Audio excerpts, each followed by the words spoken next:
Good morning. Will the royal family help the Epstein investigation? Do you have a message for Epstein's victims, Your Majesty? The British royal family is currently facing a storm they can't seem to stiff upper lip their way out of.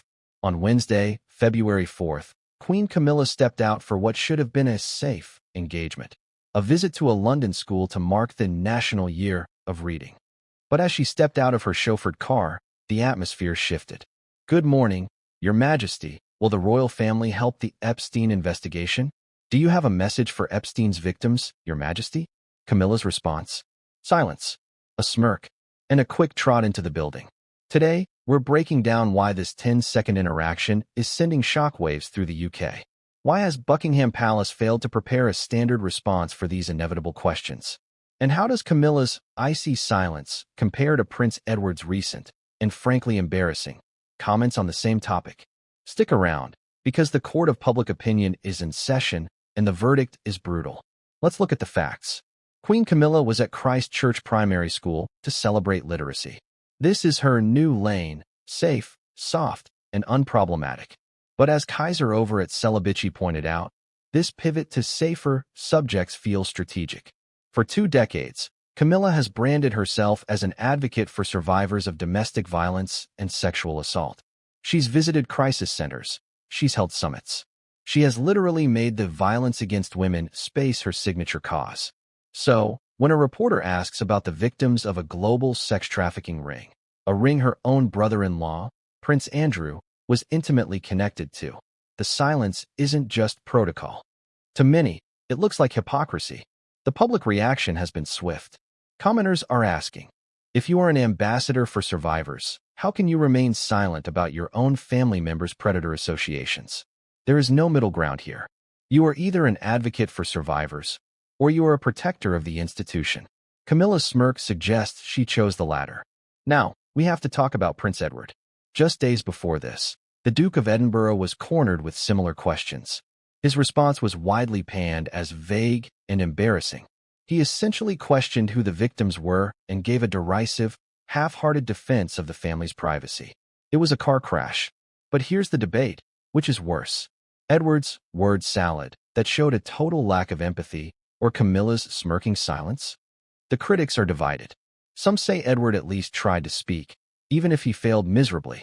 Others argue that Camilla's silence is more damaging because of her specific platform.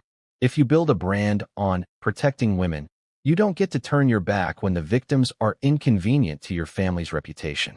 As one Celibici commenter, DK, put it, both the rude, half-assed statement from Edward and the silence from Camilla indicate clearly that they believe the public has zero business asking questions about a prince of the UK involved in a sex trafficking ring.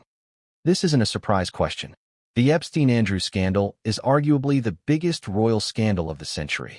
It's bigger than Megxit. It's bigger than the Crown's funding. It's a matter of criminal allegations and human trafficking. In any corporate PR world, there would be a lines to take document. A simple, the Queen is deeply moved by the stories of all survivors and supports the pursuit of justice and the legal process. Boom. Done. Compassionate, neutral, and professional. So why don't they have it? There are 3 theories circulating. The never complain, never explain mantra is being used as a shield. They believe that acknowledging the questions gives the commoners too much power. Anything they say could be parsed by lawyers in the ongoing civil and criminal fallout surrounding Epstein's associates. They are still prioritizing the protection of Prince Andrew over the reputation of the monarchy. As Bex1 on Celibici noted, how has no one at BP prepped a few generic statements? Did they not expect anyone to ask? It looks like amateur hour at the palace. Beyond the Epstein questions, there's another layer to this visit that has people talking. Footage from the event shows Camilla looking unwell. Observers noted visible shaking in her hands and a sense of being shuffled through the event by aides. While some speculate about the stress of King Charles's cancer battle, others, as seen in the comment sections, are wondering if there's a deeper health issue the palace is hiding. Whether it's the Saturday shakes or something more serious, Camilla looked dazed. She even tried to sit in the wrong place during the ceremony. Is the pressure of being the front-facing royal during this crisis finally taking its toll? At the end of the day, The royal family is an institution funded by the public. When the Queen, the literal representative of the state, is asked about victims of sexual abuse and responds with a smirk and a fast walk, it sends a message. Is the never complain, never explain era over?